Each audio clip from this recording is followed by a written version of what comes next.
In February of 2013, it was announced that the PS3 was getting a successor in the form of the PS4, which was going up against Microsoft's Xbox One. The PS4 would include better hardware, HDR, an integrative touchpad, more social features, live streaming capabilities, manual screen capping, and multimedia features. And so did the Xbox One for the most part, so in that regard, it was pretty neck and neck in terms of what was offered with each console. However, Microsoft is going through their own self-torturing ordeals, one being region locking your Xbox Ones to wherever you were, having to always be online, and the DRM dilemma is too good not to include because Sony ended up getting the last laugh with this video. This is how you share your games on PS4. Thanks.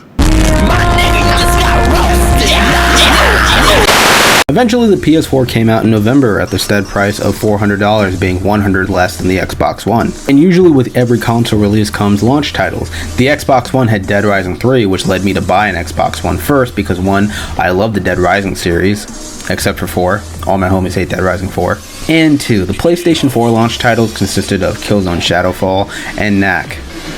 Knack is known because of Donkey, not because of Knack. Shadowfall had a bit of anticipation to it because it was a follow-up to the well-renowned Killzone 3, but upon release people were upset that it was more of a glorified tech demo than it was a successor to one of Sony's premier titles.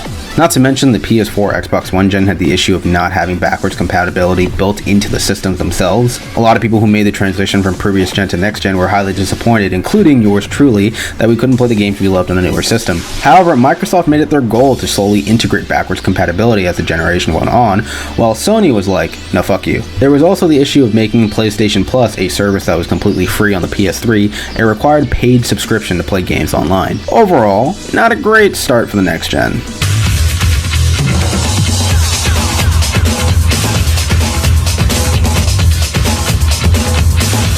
Following a tame launch, 2014 served as an introductory period for Sony to really get their legs underneath them. PlayStation Now, a cloud-based subscription service that allowed players to stream PS2 and PS3 games, was just starting out. But at its steep price point and lack of a robust library, it wasn't leaving a great impression. First up, we had infamous Second Son, which released in March of 2014 to a ton of positive acclaim, and was the first legit exclusive worth buying on the PS4. Not only was it a sequel to one of the most beloved superhero franchises ever, it was the game to show off with just what the PS4 could do. The graphics and presentation and stunning visual fidelity of Second Son are still some of the best on the PS4 as of 2020, and that credit goes towards the talented Sucker Punch team. And with Second Son's successful release, it set this bar of expectation that other exclusives and studios would have to live up to. Coming up next was The Last of Us Remastered, which released in July, and even though this highly popular game made its mark on the PS3, remastering it for the PS4 only extended its reach and lifetime, to the point where people were calling it the best game on PS4 as a slight to show how little worthy exclusives there were on the console at the time. The frame rate went up,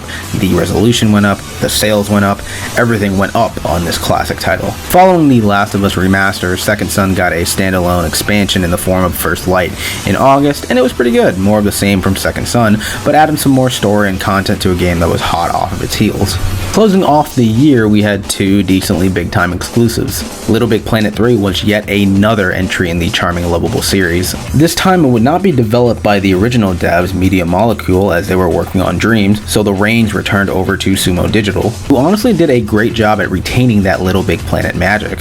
The visuals, the level design, the user creator tools, the music, the gameplay were pretty up to snuff, but it had a lot of technical issues that clouded its release. Regardless, it's still a great game. And the other exclusive to close off the year was Drive Club.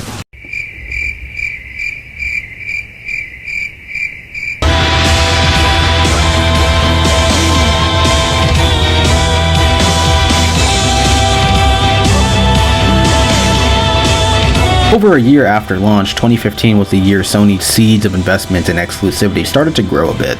Not only for AAA titles, but alongside Sony, there was an industry-wide effort towards promoting indie games that were primarily on PC by porting them to consoles. And there were a lot of indie titles that were PlayStation/PC exclusives, some of which making their way onto other platforms with games like Rocket League, Axiom Verge, Broforce, Helldivers, Everyone's Gone to the Rapture, Pillar, Disgaea 5, Jamestown Plus, and a lot more.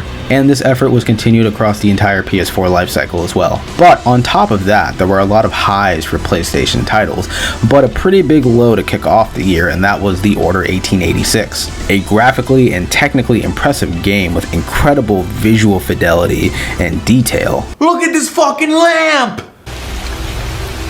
Holy shit, look at that fucking lamp! Holy shit! Look at the fucking water on it, the fucking... Holy shit!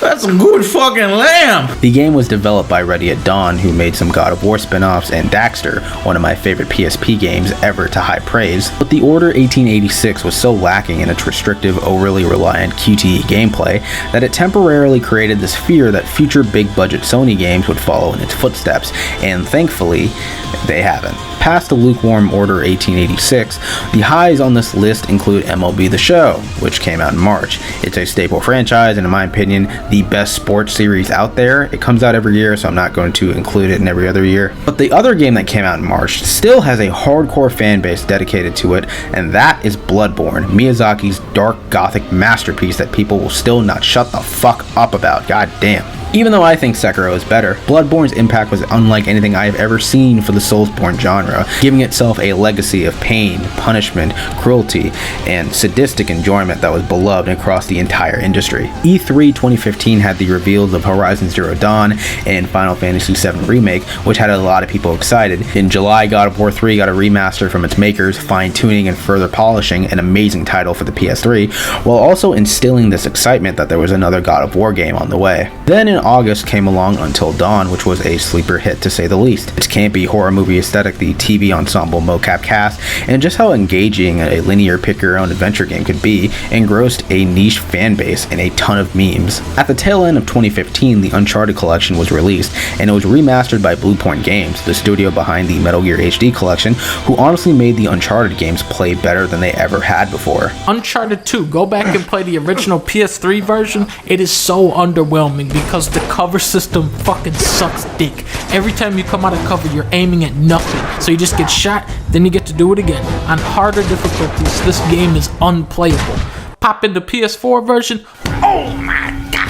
Bluepoint has completely reworked the shooting and cover mechanics, unlocking a gold mine of buried potential. Crank the difficulty of the crushing, and you will experience one of the best single-player shooters ever made. Every level, every shootout is different from the last. It was a massive success and a great way to introduce the Uncharted series to new audiences for the upcoming Uncharted 4. Then closing off the year in December, after the recent nasty breakup between Konami and Hideo Kojima, which included the tragic cut content of Metal Gear 5 as well as canceling Silent Hills, Sony announced that they were partnering with Kojima's new studio and that his first game would be a PS4 exclusive, and people did not have to wait long to see what he was working on.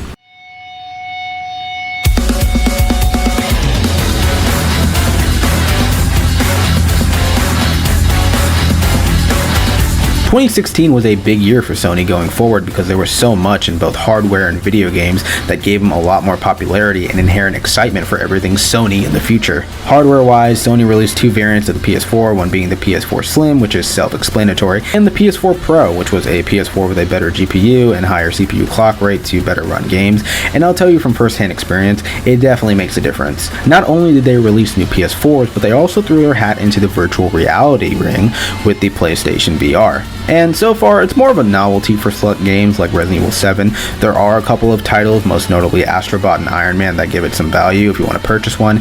It is not a must, however, so I'm interested to see how next gen makes it more of a valuable asset. Now, in terms of games, it was also a great year. In February came the Gravity Rush remaster by Bluepoint Games, who were able to make a PSP exclusive with nauseating motion controls playable on PS4. It was truly a work of art to see it perfectly translated. But there was another title I was pretty hyped for, and that was Street Fighter V. As most of you know, vanilla Street Fighter V was a disaster when it came out, reflecting on the poor state of Capcom, who were on a downward slide in the 2010s until Resident Evil 7 came out and gave them some life. There are plenty of videos about Street Fighter V, go watch them, but I will say that a positive that came from Sony having the second most popular fighting game franchise exclusively tied to their console was the relationship that was budding with Capcom, which has led to Sony being a vessel to announce Capcom titles like Marvel Infinite, Resident Evil 3, Resident Evil 8, as well as having some IP crossovers with Monster Hunter. What could this mean?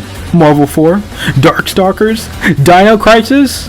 something? In the summer, two beloved Sony franchises got new entries. Ratchet & Clank made their return to the big time in April with a self-titled reboot that retained all the charm of Ratchet & Clank, while bringing them into the modern era, and received a ton of critical acclaim for bringing back the duo in spectacular fashion. Then in May, Uncharted 4 came out, and my goodness was I blown away. Visually speaking, the game is ridiculously good looking, and though I admittedly wasn't too hot about Uncharted getting a fourth game, especially with the sudden surprise brother character that Drake never mentioned, I came around to really adore this game. I think it's the best Uncharted, bar none. E3 was loaded with reveals. Days Gone looked like an interesting new IP, Detroit Become Human marked the return of David Cage. Yes! Yes! Yes! Yes!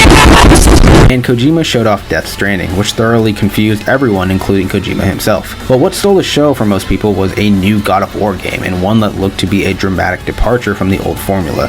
And that wouldn't be the last big reveal of the year. In June, the highly anticipated No Man's Sky, a game that promised near endless amounts of content, resulted in endless amount of disappointment. Deceptive marketing, flat-out lies, and a half-finished game betrayed a lot of people's trust and made for a hellish year for Hello Games. But it should be commemorated that the team went back and put a bunch of new things as well as things that were promised during the game's initial marketing into No Man's Sky 2020, all for free.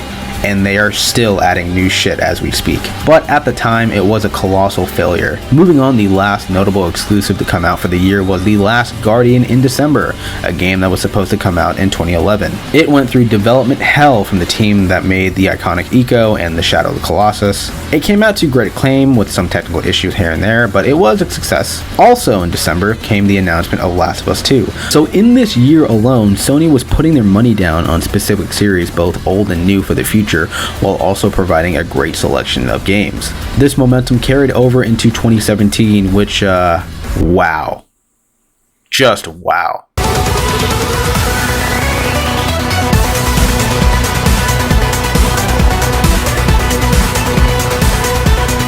Holy shit, what a fucking year. The year kicked off with the releases of Yakuza 0 and Gravity Rush 2 in January. Yakuza 0 being released in the West effectively revitalized a long-churning franchise that wasn't getting a whole lot of attention. 0 changed all of that with its insane amount of activities, brutally comical combat, memorable characters, and a hilarious charm. Also, it has one of the best video game soundtracks ever made. Gravity Rush 2 also came out in the same time frame, and my lord, was I blown away. I had never played a game like this that was filled to the brim with wholesomeness and love that just hooked me in and never let me go. Which is weird to say considering I played Gravity Rush 1, but 2 has this magic about it you don't really get in Gravity Rush 1. It got great reviews, but it still doesn't have the attention I think it absolutely deserves. I highly recommend this game when it's on sale. It's worth every penny. It is personally my favorite game of the PS4 generation. It's not the best, but it's my favorite. February sported the three-headed hydra of Shadow of the Colossus,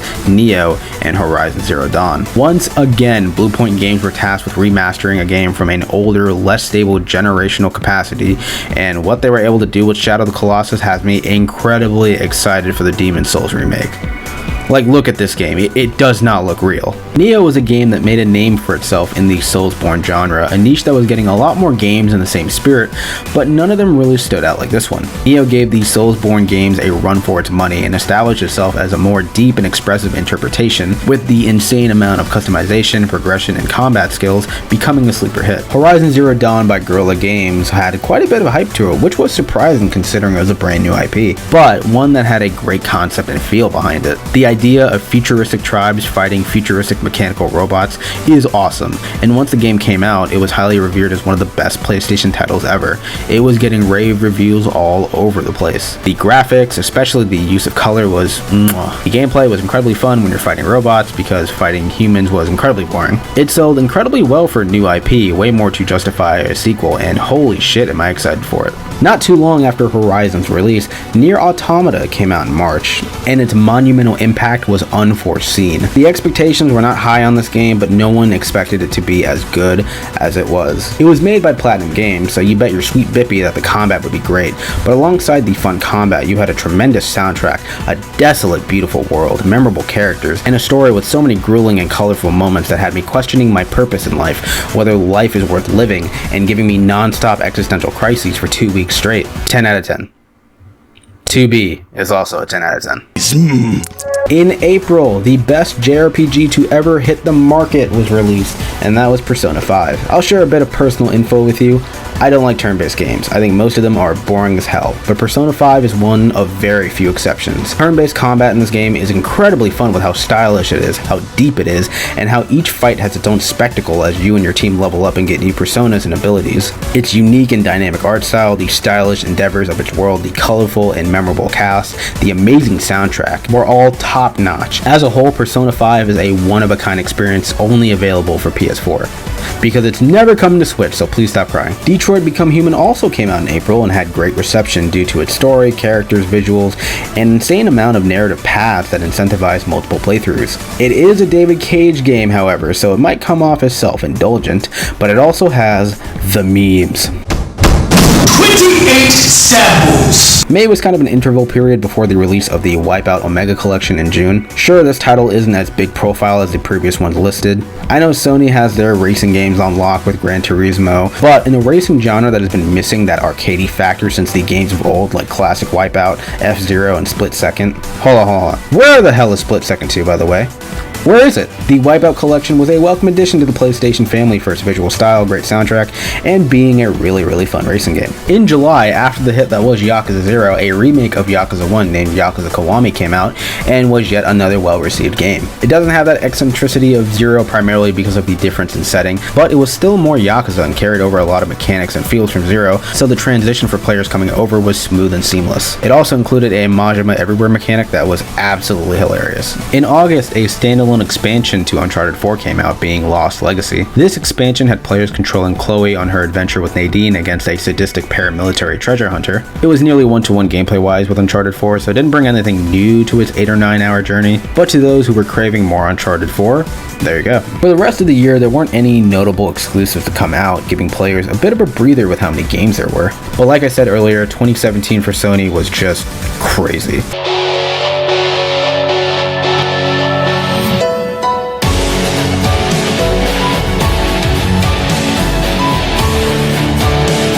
This was the year where the seeds Sony was sowing in 2016 began to bear a little bit of fruit that would hold them over for the next couple of years. Because from here on out, Sony was putting everything they could into promoting their highly anticipated big-time games. E3 2017 and 2018 were mostly showcases and trailers for Last of Us, Days Gone, Spider-Man, Ghost of Tsushima, and Death Stranding. Not as much attention went to these smaller titles during these big-time events because I think Sony was starting to realize just how powerful their brand was becoming. So they effectively relied on these titles to hold down the fort for a good couple of years, and you can probably thank Nintendo for that, but I'll mention that point in a bit. Games-wise, 2018 was fronted by two monolith titles, being God of War and Spider-Man. There were some other notable titles to come out for PS4 like Astro Bot, Ni no Kuni 2, Dragon Quest XI, Yakuza 6, Yakuza Kiwami 2, but these two stole the show. 420 brought forth God of War, and it got insane praise for its revitalization and evolution of not only Kratos, but the God of War series in general.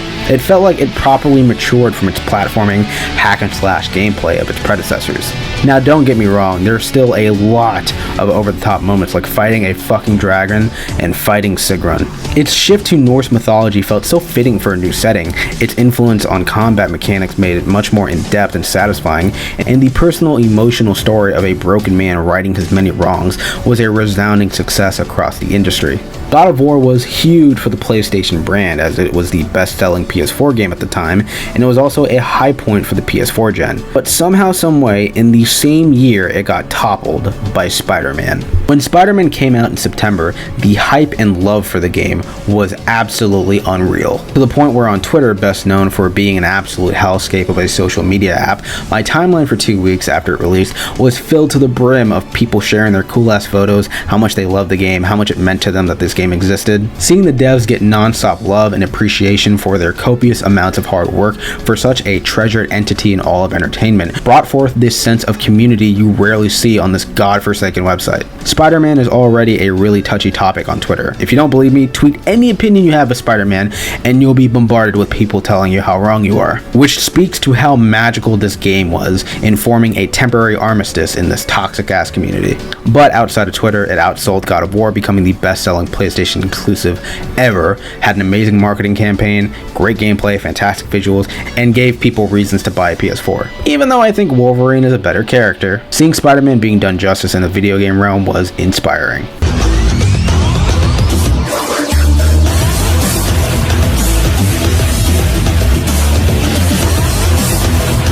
This year had a similar feeling to 2018, though not to as big of an effect. This was also the year Sony pulled out of E3 in favor of creating their events and announcements with State of Play, which is heavily inspired by the Nintendo Direct. And to give Nintendo credit, every other company is doing this now with COVID being an issue, so kudos to them. The anticipated titles that were front and center this year were Days Gone and Death Stranding.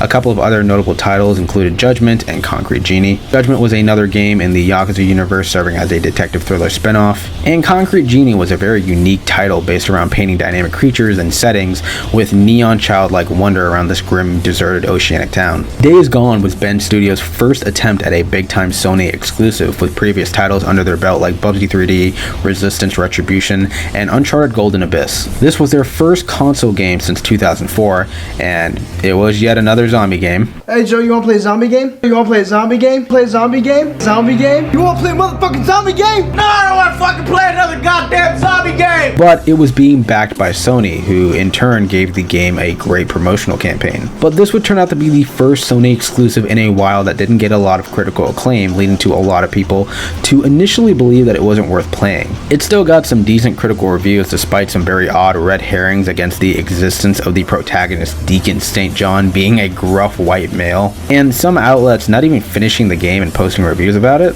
The game when it first came out had a decent amount of technical errors that included massive frame drops, which is a big no-no for a Sony exclusive. It clearly did not have the polish of some of the bigger titles, but what won people over for Days Gone was the commitment towards the title both by Bend Studio and its fanbase. It got fixes, updates, new trial missions, and a couple of tie-ins to other Sony titles. It has a lot of issues for sure, but this is a game with a heart bigger than its body, which is why even though it wasn't critically acclaimed or talked about, it was still a game worth playing in the eyes of its loving fanbase. And sometimes that's all that really matters. Moving on to Death Stranding, Kojima Productions' first game, was a pretty polarizing game to say the least. Not hatefully polarizing like a certain game in the following year, more in the realm of either Kojima's a genius or Kojima is full of himself. This game also had a star-studded cast with the likes of Norman Reedus, Mads Mikkelsen, who is an 11 out of 10 by the way, Lindsay Wagner, Guillermo del Toro, and more, so the marketability was pretty easy in that regard.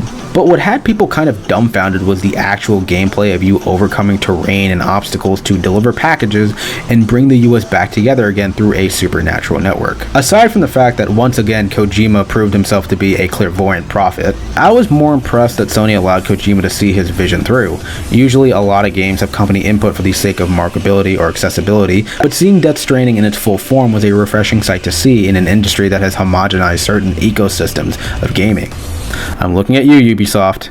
You know what you did. Speaking of allowing Kojima to do what he wanted to do, what Sony did not allow was sexual content. Sony for some reason began to set different standards of allowed sexual content to the point where DMC5 got J.J. Abrams lens flares on top of whenever a female character was naked in the game. That's not gonna do anything! They stated that because of the Me Too movement, they wanted to disassociate themselves with any depictions that would demean women, and the decision rightfully got a lot of backlash. They haven't really spoken up about changing it from what I know, which has players worried about the future of titles with sexual content in them, most notably the upcoming Cyberpunk 2077. But recently, with Last of Us 2 having a sex scene and in Ghost of Tsushima, Ghost of Tsushima, they might have gotten a bit more lax with censoring content, but I will wait for an official statement before I make any strong conclusion on the matter. And after the massive success of Xbox Game Pass, Sony finally realized that PlayStation Now was lagging way behind Microsoft and made the necessary changes to justify its existence as an external service. They halved the price from $20 to $10 a month and put more games in the library, as well as having a rotational period of PlayStation exclusives for people to play like God of War and Persona 5 for a select amount of time. For me, it's still nowhere near as good of a value as Game Pass, but a lot of people appreciated the effort towards making it more worthy of their money, and they're excited to see how the service evolves from here. Overall, a great year for the penultimate chapter of the PS4 gen.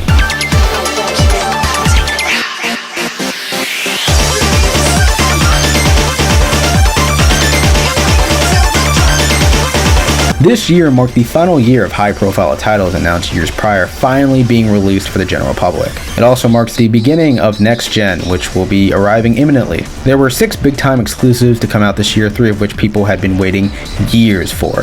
Starting off was Dreams, a game where you can make games, which was developed by Media Molecule, and it was truly magical to see a title like this come out. The amount of tools the user had to just create was absurd. You can see many people creating their own games as well as recreating their favorite games. Not only can you make games, you can make music, you can make art, you can make films. It's not just a game engine, it's a creativity engine. This title, in my opinion, is 1 in a million in the sheer amount of creativity and possibilities it gives users in such an accessible manner, and I can't wait to see more incredible things that people create down the line. Neo 2 came out in March, a sequel that somehow improved everything from the first one. There was so much more content and mechanics given to this game, it's insanity, and it really should have gotten a lot more attention for standing out in a crowded Soulsborne genre. Hopefully it gets more attention once it goes on sale, but this game is bonkers. Persona 5 Royal also came out at the tail end of March, being essentially a reimagined expansion of the base game with a lot of quality of life changes, more story content including an amazing new character and epilogue, and more gameplay mechanics to an already deep combat and progression system. In April, Final Fantasy VII Remake Part 1, I feel like I should add that disclaimer, finally came out. The long-awaited title underwent massive transformation from its original debut in 1997, with a new combat system, breathtaking visuals, and a faithful adaptation of the first part of the game with new characters and story beats were mostly welcome changes to a beloved game, both to people who played the original and to the newcomers who are just getting started. Hopefully I will be alive in 2088 when Final Fantasy VII Part 2 releases. Then we have The Last of Us 2, which had quite a downward spiral in the last leg of its release cycle. What was once a highly anticipated game quickly corroded into a vigorously hated product before it even came out, and that was because of the massive shitstorm surrounding it, from delays to working conditions to crippling leaks. It was really something to behold in terms of seeing a game from the well-respected and trusted Naughty Dog being in the process of crashing and burning. Yet it lived, and not only did it live, it thrived as it got phenomenal acclaim and ended up being the second best-selling game of the PS4 gen behind Spider-Man. It is quite a divisive title for sure, but there's no denying its success or its fame. But I wanted to say one thing that I did not like about The Last of Us 2 was people sending death threats to Laura Bailey because she plays Abby. What is wrong with you? Why would you do that? She is my queen. Moving on, Marvel's Iron Man VR had a decent amount of buzz to it. Again, the accessibility of the title restricted some of its potential primarily because of the price point of the PlayStation VR, but it came out to good reviews and looked to be another interesting entry in the newest line of Marvel games, which is only looking to grow its catalog. And finally, Ghost of Tsushima served as the PS4's swan song, reigning in the everlasting generation with a bang. Sucker Punch kicked off the PS4 in its infancy, so it was only fitting that they would finish it as well with the samurai game everyone wanted that was bathing in color and foliage. It was a beautiful game that warranted its photo mode because I took so many pictures with it. On top of the base game, Sucker Punch later added a multiplayer mode with a new aesthetic and feel to it, all for free. Ghost of Tsushima ended up being the best-selling exclusive for a new IP, furthering Sony's success in their exclusives and cementing the fact that there is a ton more to look forward to with the PS5 gen. So that was a recap of the PS4 generation, which in my opinion was the most dominant stretch out of the 3 gaming monoliths. While it did not succeed in every area, its giant selections of exclusives cannot be ignored, and they are not slowing down with the PS5 gen, which already looks pretty crazy. And after making this video, it left me with one important lingering question that I just have to ask. Where the hell is PlayStation All-Stars 2? What did you guys think about the PS4 gen? What were your favorite games? How do you guys feel about the PS5? Do any of you have one? Because if you do, please give it to me. Leave your thoughts down below, leave a like, subscribe, share the video. I hope you guys enjoyed it, and I will see you on the next video. Thank you for watching.